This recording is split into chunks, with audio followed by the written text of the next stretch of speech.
All right, Conversations Keith, continuing. We're down to the last few political races that we're going through, still working through our city council interviews. Got 5 or 6 of those lined up, but we're here for school board race. And we have one school board race that is contested. What district is it? District 2. District 2. Jodi Bertram has been serving as District 2 representative. Is it? Board member. I guess it's board member is what it's called. And so we're going to talk to a little bit about Board of Education stuff. Let her get a chance to introduce herself.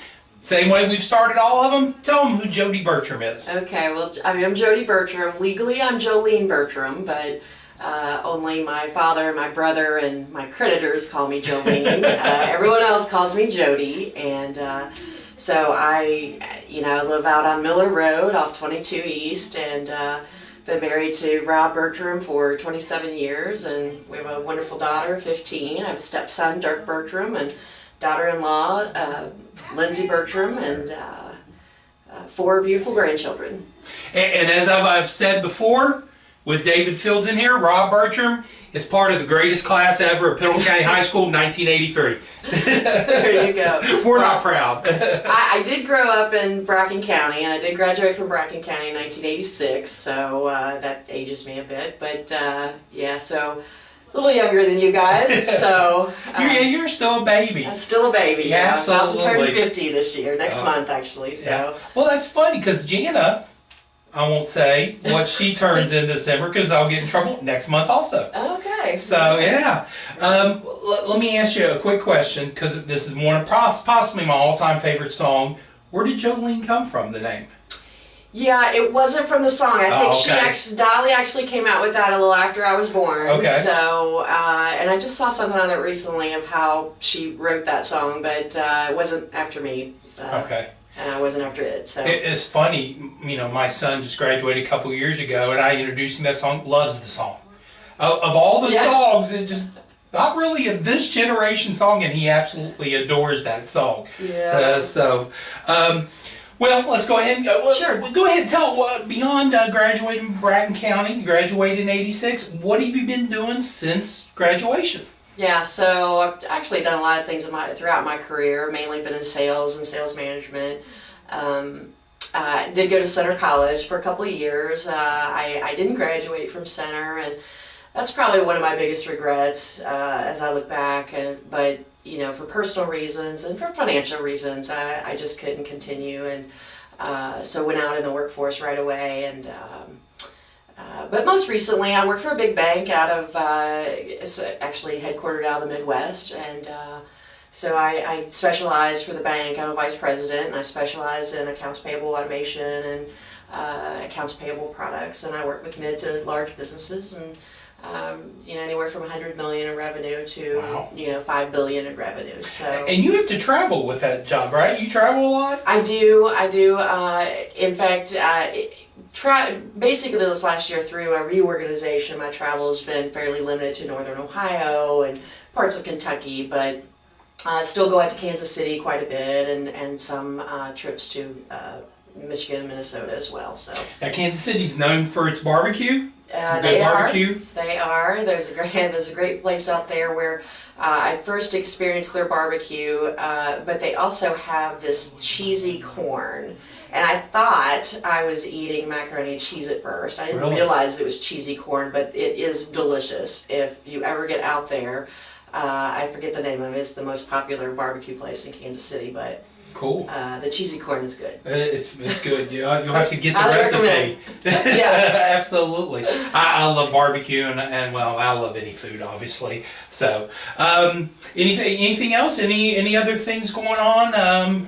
I like to golf. Go ahead and brag. I was going to say, I know you're a golfer. I do like to golf, and very proud of our daughter. She's quite the golfer. She's much better than I am now, so I'm very, very proud to say that. She's put a lot of hard work into it, and hopefully that we've been able to show her some things or two, but at least about hard work. And I grew up on a farm, and so I absolutely know what hard work is, and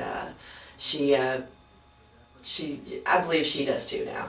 So. We'll talk off camera sometimes, sure. But KHSA Board of Control started discussing yesterday changing the golf state tournament, where there won't be there will be a sectionals before you go to the state tournament in Bowling Green. Right. Yes, I've heard rumblings of that too. We haven't seen any details on that yet, so that'll be interesting. I don't necessarily think that'll be a bad thing though. You know, she has made it to state tournament twice, and it is it's very, very crowded. And in fact, this year there were several girls that didn't finish the first day, so that was, you know, that's just always bad, I think. And Kristen's senior year, they literally teed off. She was the last group of the day playing, and they teed off and then came to them and said, "It's your choice whether you want to finish or not," because it was so daggone dark. And when she hit her second shot, no clue. We couldn't see, and we knew the distance, and we said, "Just, you don't have to see. Just put the swing on the ball." And she went, hit it, and she said, "Where did it go?" And I was like, "I have no clue." And then we heard, and I said, "Must be on the green." They're clapping. So I know that feeling of it's dark and you don't know. So. This year there were probably 10 to 15 girls, maybe 20 even, I don't know the exact number, but that had to finish like 1 or 2 holes the next morning at 7 a.m. To determine whether they were going to get to play on that second day. So, but yeah, so I think those sectionals, that's not necessarily a bad idea. Yeah. Well, that's not why you're here for, but we're golfing parents, so we had to talk a little bit about golf. When to start, obviously there's a lot of things. This past legislature session was, oh my goodness. This election about education is going to be, you know, you got a Supreme Court case that, you know, I talked in detail with Mark Hart, Greg Colson, Will Schroeder, and Rachel Roberts, that who knows what's that going to cause for you all with pensions, and there's so much going on about education. So, but wanted to touch upon a few things. Obviously, for parents, probably the number one concern is school safety. You all touched upon that a lot this spring, this summer. Just wanted to touch base, kind of, you know, what's going on, thoughts, processes, anything. There's a lot to that subject. Oh, there is, and there's just nothing more important than keeping our kids safe and feeling. And just really having that feeling that our kids are safe when they go to school every day. So, you know, we've done a lot of things and looked at a lot of programs, probably most notably that POST program. And a lot of people have asked me about that, and a lot of people have asked the other board members about it. You know, there's probably, I don't know the number, but there's probably half the people think, yes, it's a good idea, and half the people think, no, it's not. I'm not against guns whatsoever. You know, I think I absolutely agree with the fact that, you know, we should have the right to bear arms. However, I'm just not convinced that putting one of our staff members through 5 days or even 10 days of training could possibly prepare them to shoot someone. And so I, in that regard, I would not really be for that program because I just don't think that kind of training would prepare them to take someone else's life. So on that note, what we have done though is put in an additional SRO, one at the middle school. And actually the 2 SROs, we at the high school kind of goes back and forth to Southern, and then the one at the middle school will go back and forth to Northern. So, you know, we really don't have the means at this point to do one at every school. However, I don't know if anyone's ever tried to get into the elementary school, but it is like Fort Knox. It's very difficult to get in. And it's much difficult to get in this year at all 4 schools with the IDs out or the cameras outside and everything. It should be, and it should be, and that's the way it should be. You know, we did a survey, a school-wide survey about 2 years ago, and you know, and I don't know the number, I think it was somewhere around 80 to 85% of the staff all felt like they were safe at school, which was a really good sign. However, there's still a lot of things that can be done, and I, you know, just kudos to Joe. He's really done a nice job just starting in, and you know, I know he's sort of drinking from the fire hose at this point, trying to learn everything and really get acclimated. But, you know, he's put some things in place too. It's much more difficult to get into high school than it was before. So just being aware and having everyone else aware, you know, has made a difference, I think. I heard a story with the second resource officer that was going through making rounds, and a staff member had propped open the door because they had to run out and get to something, and they heard about propping the door open, and I don't believe they're propping the door open anymore. So it shows the benefits of having that second pair of eyes to cover and make rounds and look for them. And of course, you know, it's well established that we, as an Outlook, our only editorial we've ever made was upon this subject, and felt the need that a school resource officer at every building is the absolute best option. And we've been very clear and upfront that that's our view. Yeah. Well, and it's our view as well, I believe. At least it's my view. I believe the other board members believe that, you know, school safety is the #1 priority, but, or at least very, you know, a top priority. So, now let me ask you one more question on this, and then we'll move on. And really and truly, I didn't even have my notes to ask it, but listen to you talk, something popped in my mind. A couple of the magistrates and candidates for fiscal court have mentioned in the meetings in fiscal court and hearing these interviews about the school district creating their own police district and hiring them on. Any discussions that you all have had? I know you all go to conferences. Any information on that? No, you know, what I can tell you is that there's probably a couple of districts that I know of that are doing something like that. But the reason that they're doing something like that is because the county and the city governments can't get along with each other. And so they've had to do that in order to get the resource. Gotcha. Now, you know, I just believe that we can all work together. I think there are some magistrates that may feel that it should fall on the school's responsibility, but, you know, we are in no way set up to train police officers. It's kind of like that post program, yeah. You know, sending someone for training for 10 days to prepare them to kill someone. You know, we're just not set up to do that. And plus, you know, our liability insurance would increase. If you want to, I'm sure you're probably going to talk about taxes next, and you know, that would be a surefire way to have to increase taxes by a lot if we had to do something like that. So I believe we can, you know, certainly work with our sheriff's department and our local governments to get that done. That's what the sheriff's department, that's what they do. They're here to protect us. And so, you know, I think we can all work together and make it happen. Okay. Moving on to a question that I won't go into it too much because as being a retired teacher, I have a strong view on this, and it's not a positive one, but state testing and the move, I guess it's kind of a movement back to career paths and those kind of things. Frankfurt really doesn't even know what they're doing. But as a board member, it's something you have, yes, I understand the laughing, is something you have to look at.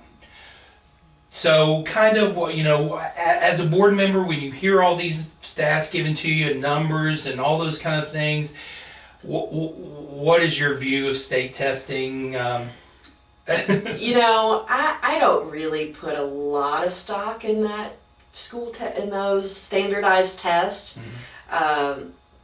You know, we have to put some because we're required to, but at the same time, if we put all of the importance on those tests, then we have teachers that are only teaching to the test.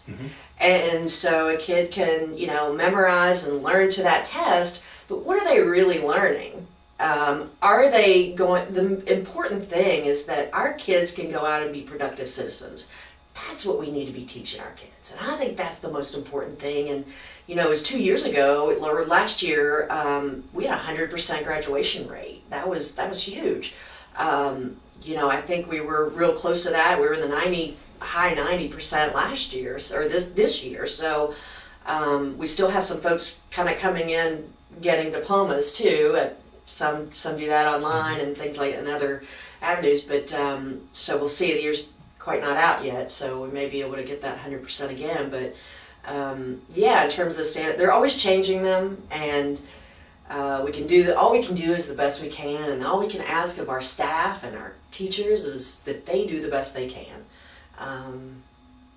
And really, I think they are. We have a wonderful staff, and they really do a nice job. They really care about our students, and you know, we're strong supporters of that as a board. What do you think about that? It seems like there's change from when I was involved, that it's making a change back to vocational programs, career paths.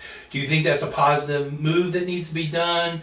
You know, kind of what's your philosophy on what programs should be available to high school kids and then the career paths as they grow up? Yeah, I do think, you know, we need to offer vocational school. I think one of the, you know, my husband asked me this not too long ago, if we still had shop class, and we don't.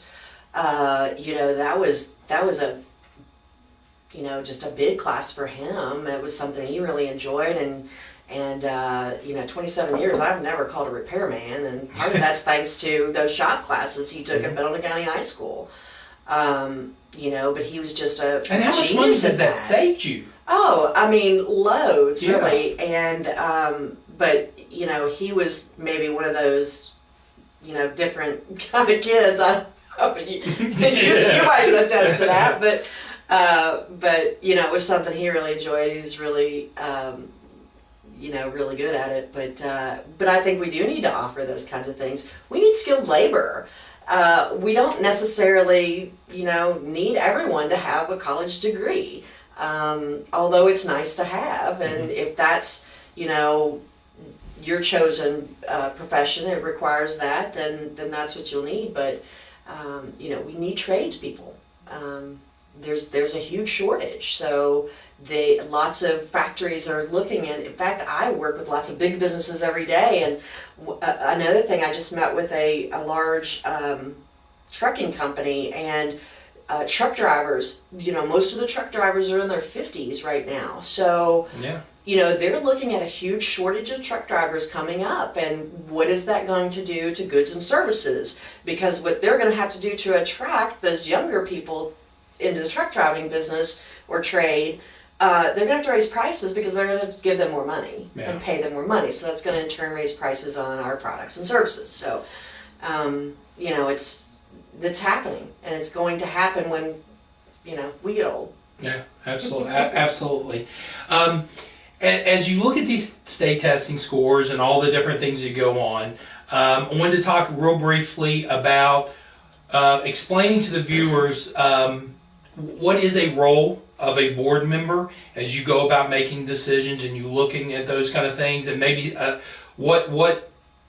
how would you define the role of a board member? How would you define the role of a superintendent as all of the education plans? Well, I guess what kind of things do you all decide? What kind of things do they decide? And just, we had the two attorneys here, and to be honest with you, I have no clue what a county attorney does.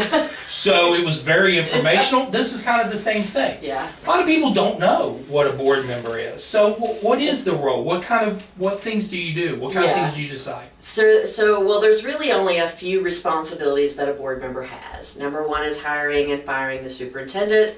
Number two is hiring and firing the board attorney. And then three is fiscal responsibility. So, you know, we approve budgets and things like that. We don't create any of those things. Although in the past couple of years, we have set up committees that each board member will sit on. And so, for example, I'm on the budget committee now that Sean was previously on the budget committee. I'm now on the budget committee, and we meet, you know, prior to any budget decisions and that kind of thing to help put that together and help make those decisions. So, I'm also on the maintenance committee. It's something I've been very passionate about. Our maintenance we really need, our infrastructure is failing a little bit. I think every interview I've done, except maybe the attorneys, have mentioned the term infrastructure. Yeah. So really the main thing with our schools is due to the HVAC systems. Those are very, very old and desperately need to be replaced, but we are putting Band-Aids on them almost daily. And but it's about a $10 million or so fix to replace all those. So excuse me. So, but basically as a board member, we depend on the superintendent to recommend certain things. We approve contracts and things like that. We really don't go out and, we're not making up the budget and we're not doing any of those things, but it is our duty to ask questions. And one of the things I always try to focus on, really on every board meeting, I look at the orders of the Treasury. And so what that is basically our checkbook. And so I look through that and see where we're spending our money. I also look at where we are to budget and things like that, but where we're spending our money. And there's occasionally we'll ask questions. Now I know that, some may take it that when we ask questions that it's confrontational. It's really not. Every board member, I think, should be asking questions. If they're not asking questions, then, why are they there? Mm-hmm. We all it's good to have more than one set of eyes on things, just like you said, for checks and balances. And we definitely need that for transparency. I think, if it were up to me, we'd have everything laid out on the website. I'd like to get us to work to have more things on the website, particularly from a financial perspective, because there's a lot of really smart people in Pendleton County that really maybe are retired and would like to go through those things and may have some ideas on ways we can, either cut spending or, do some other programs. So, I just think that would be, I'd like to get to that, to really full transparency. Okay. You mentioned about the $10 million. Is that to fix all the problems, or? Well, don't quote me on the exact number. Okay. That's the last quote I had. It was going to be somewhere around $10 million to replace all those units. So is it all the units at every building that needs to be replaced? Pretty sure. Okay. Yeah. Now, we just did put some chillers in, but... And explain what a chiller is. Yeah. I don't even know. I really can't explain that. It has to do with the AC. Okay. I know. Probably what makes the air cold, somehow, some way. Perhaps, hence the name. Yeah, that's my guess. Total guess, complete guess. I know Rob will explain this to me when I get home, so... Absolutely. What that is exactly.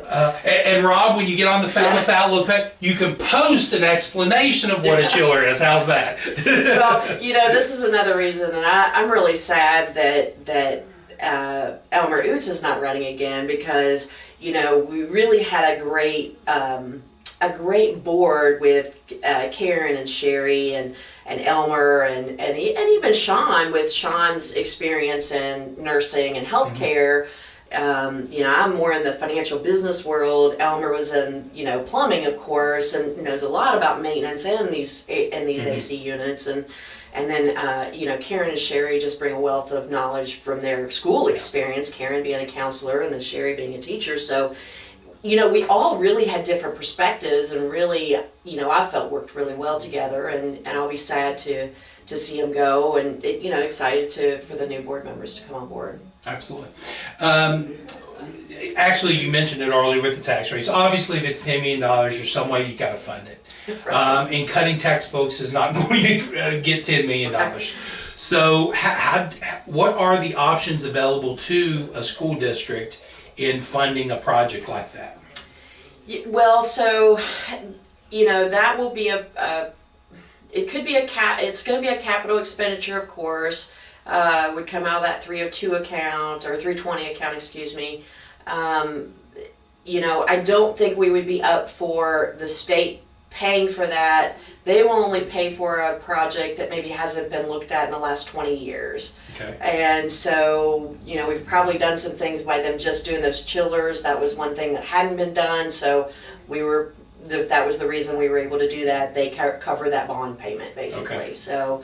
When you said 320 account, what do you mean by 320 account? That's a restricted account that can only be used for maintenance or not maintenance. I'm sorry. Building projects, things like that. Capital projects. Capital outlays, right? Yeah. Mm-hmm. Okay. And because I think a lot of people don't realize that you are restricted in a school district on what you can spend money for. Oh, absolutely. In fact, most of the budget is restricted in terms of how it can be spent. So, and even from the grants, we do have several grants that we have been able to take advantage of and win, and those have to be spent in a certain way too. So we really have no say on that. Is it even a realistic situation that you all would be able to raise the tax rates to cover $10 million?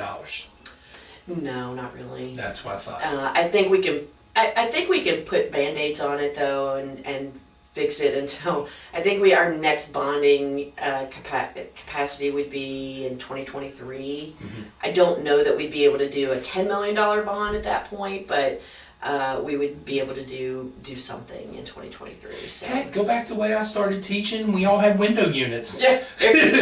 So no, we're not doing that. Yeah, that was total joke.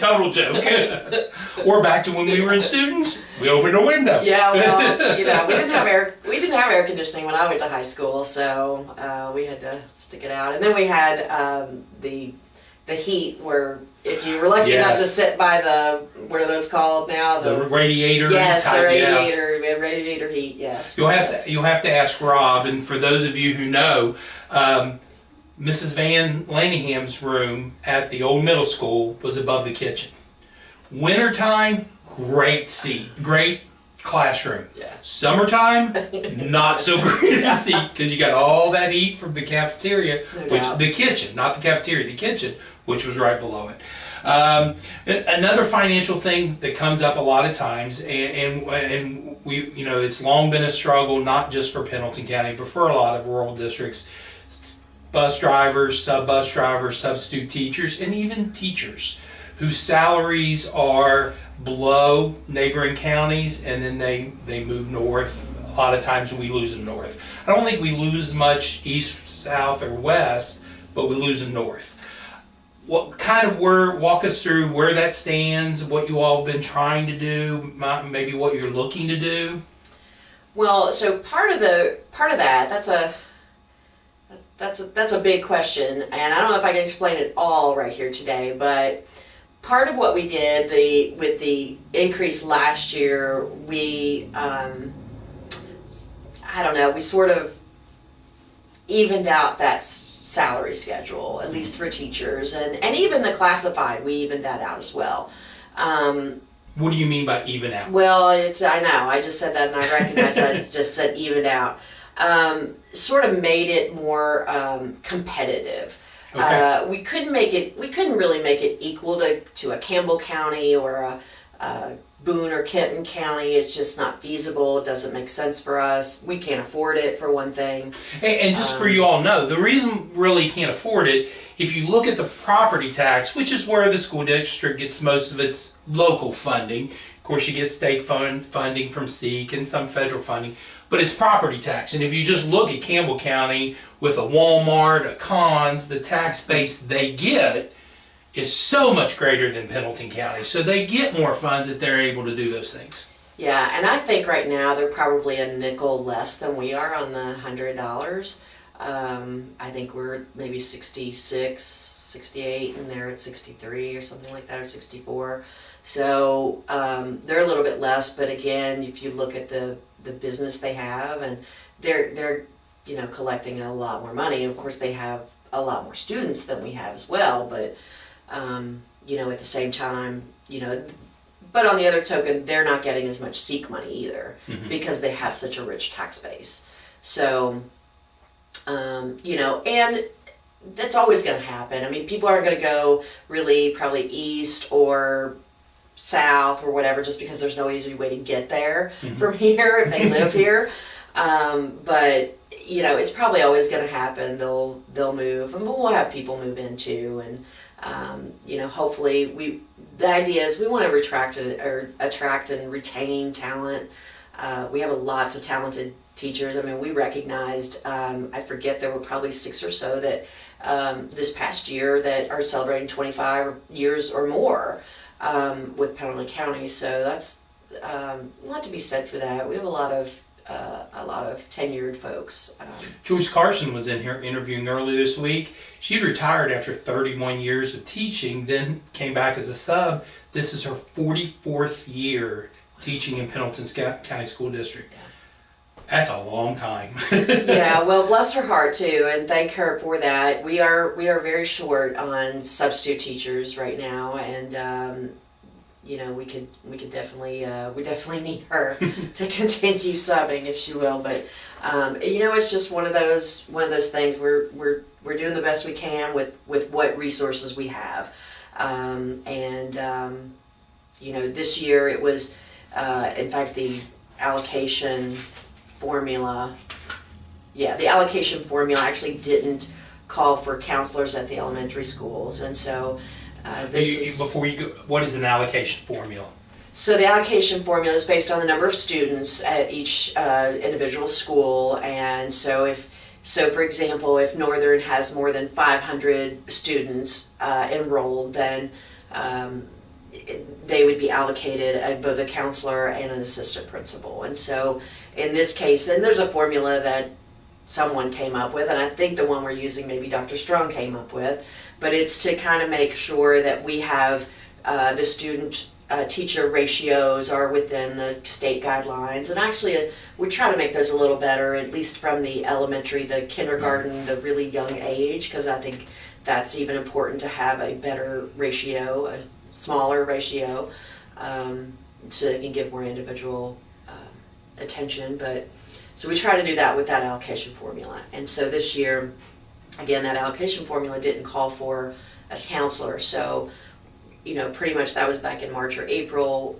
We felt like, particularly, and this was just on the wake of Marshall County and what happened there, and then in Florida, and the school shootings and things like that. And we just feel like that these young kids, the counselors do so much for these young kids, and we just feel like that's a really necessary position. And really, I don't know that it should be in the allocation formula. I think it should be a position.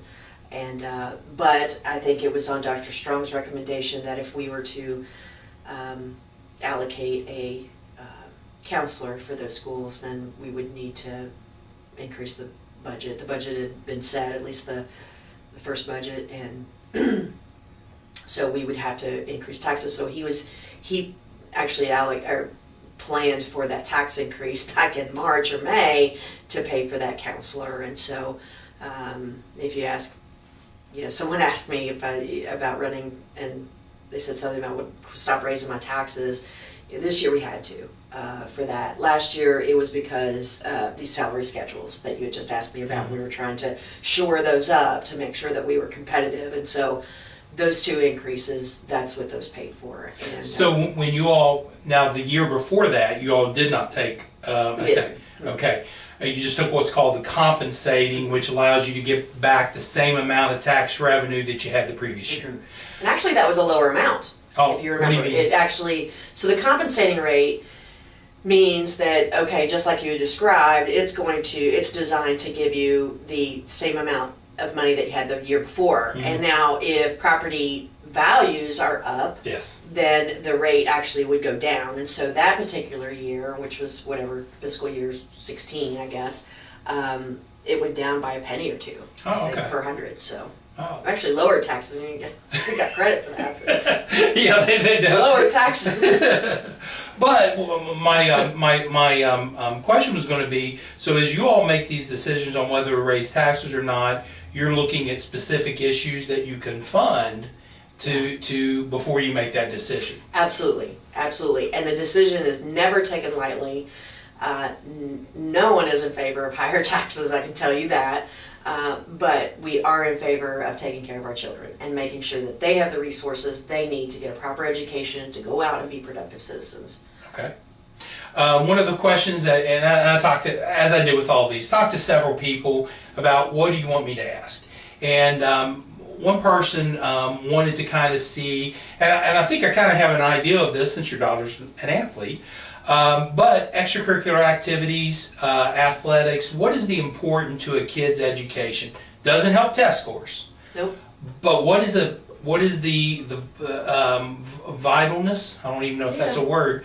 Sounds good. Yeah. Of extracurricular activities in a kid's overall education.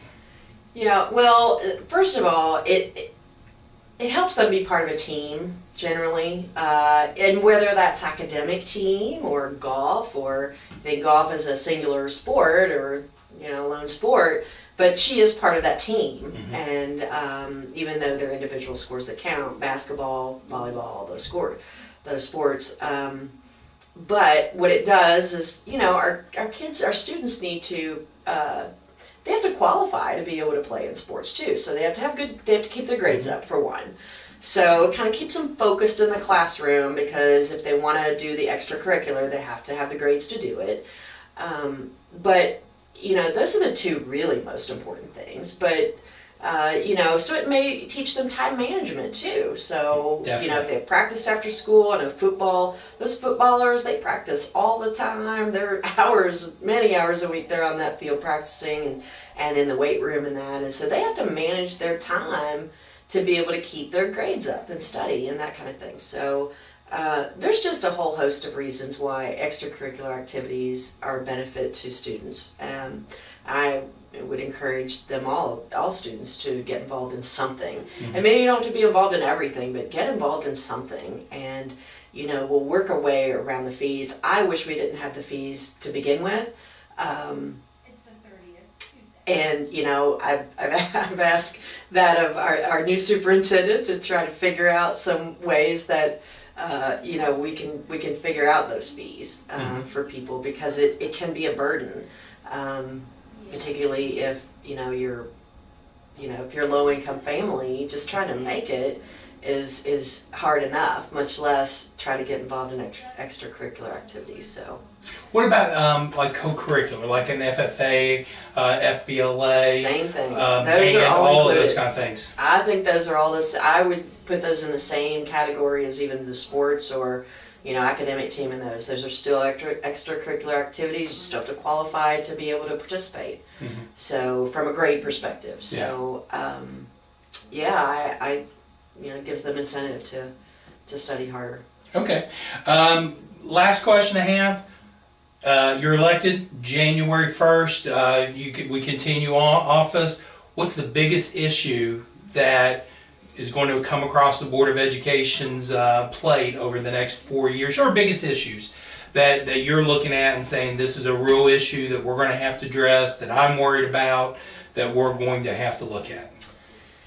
Yeah, so, the HVAC systems, that's big. The second one, really, we don't know what this governor's going to do. We certainly don't know what he's going to say out loud in front of a camera, but we don't know what he's going to do and what he's going to require. And there's a good chance whatever he says is going to be dumb. I didn't say that, Governor. That's my editorial.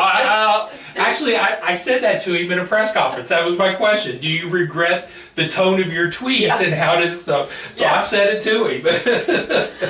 It's okay. I think he could certainly benefit by meeting with a few local school board members, and then maybe that could help him a bit. But no, but I think HVAC. I don't know what the governor's going to do. So those changes, we're going to have to cross that bridge when we come to them, and we will address them. We'll spend time on them. We will study them, and we'll make the best decisions possible and do the best things we can for our students and our staff.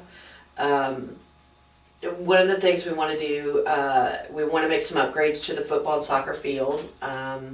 So we are looking at some different avenues there. I don't know if it's going to be, a huge undertaking or whatever yet, but we want to try to plan those projects as well. I would really like to see us do some home visits as well. Some teachers maybe doing home visits with students. It creates a much better relationship, particularly with the younger ones, too. So, but with, we don't want to leave anyone out either, but it's always good for, I've seen some recent studies. There's a superintendent that used to be at Mason County, is now, I think, at Newport. Has even written a book on it, and they practice those home visits. Is that and Kelly it's really, Middleton? Yes, Okay, it is. Used to be the thank boys you. basketball coach. Thank you, yes. And I sat in a class with him, and he really talked about all the benefits of those home visits. And we have such a large geography, though. I don't know if that's going to be possible, but we're trying to figure out some logistics on that. And I know on the bus rides that teachers did this year, there were some teachers who got motion sickness on some of the roads. 22, I bet. Yeah, and so they became more appreciative of when their kids or their students are showing up at school, maybe not feeling the best, why they're not feeling the best, because they got car sick on the same trip. Yeah, well, that's the thing. The geography is so large. There's not much we can really. We've tried to plan that out as best we can in terms of limited the time a kid's on a bus. But I live 5 miles out of town, and Emily would get on the bus an hour early, like 10 till 7 every morning. So, and she's done that for many years. So. That's just sometimes it's just nature of the beast. You can't. But it's a better appreciation of that teacher to understand the bus ride that kid is going through. Yes, absolutely, and I do think that was a very good exercise for all of those students, or for all of those teachers to have done that, and really kudos to the staff to set that up as well. But anything else? Any other issues that you think is going to be something that the board is going to have to decide or look at in the next 4 years? Well, safety. We're always looking at safety. So always ways we can improve safety, particularly around, games and things like that. And whatever, but totally that's understand that. Big deal. I think that this year in particular, our basketball games are probably going to be well attended. We think, and thank you, Dante, for that. Congratulations, Dante, for signing with UK. That's a huge thing, and everyone knows Pendleton County now. Very true. So thank you for that, in a positive way. Yeah. So I just hope that if I'm elected, I will just do my best, like I've done for the past 4 years, and I will continue to do my best to make a positive difference every day in our kids' lives, and hopefully along the way setting a good example for my daughter and grandsons and everyone else. So. All right. Well, hey, we appreciate you coming in. Thank you. And sitting down, talking a little bit of a thing. Obviously, question I wanted to ask. What district? We didn't touch upon that. Who out there maybe watching this is somebody that will be voting? Yeah, so it's District 2, and as you know, our districts don't align with the fiscal government. So I don't know, and this is the best. I actually brought a map. This is the best map I could find for our school district, but it's kind of, if you're voting in that Oakland precinct, that's... Which color? So it's 2 here. Well, here, I'll take it up. So maybe you could show it closer. So. Yes. So you're in the, what is that, taupe or something? Yeah. I like a taupe. It's District 2 right here, kind of in that Oakland. Would you call that the southeast corner of the county? Southeast, right? Mm-hmm. What is this Lennoxburg Road going across? I believe so, yes. Okay. Yes. So if you're south maybe of Lennoxburg Road, is this kind of 159? Kind of east of, you know what, I kind of thought that was 27. That's 27 going through Falmouth here. Oh, it is? Okay. Yeah. Okay. So kind of east of Except for a couple small sections of Falmouth, east of 27, south of Lennoxburg Road, probably a pretty good chance you're going to be voting in this race, and that's the election. Couple other races that there is no competition. Amber Beebe and golly, who's the other one I'm missing? Laura Shack. Laura Shack, yes, will be the other two that will be joining Sherry Griffin and I almost said Sherry Wolf. Sherry Griffin, class of '83, by the way, and Karen Delaney. So we'll be joining them on. So thanks again for coming in, spending a little time. Hopefully you all understand a little bit more about what a board member does, some kind of the decisions and things that they're going to be facing in the future. And keep checking out our videos on FalmouthOutlook.com. Thank you very much. Thank you. Here comes Jesse.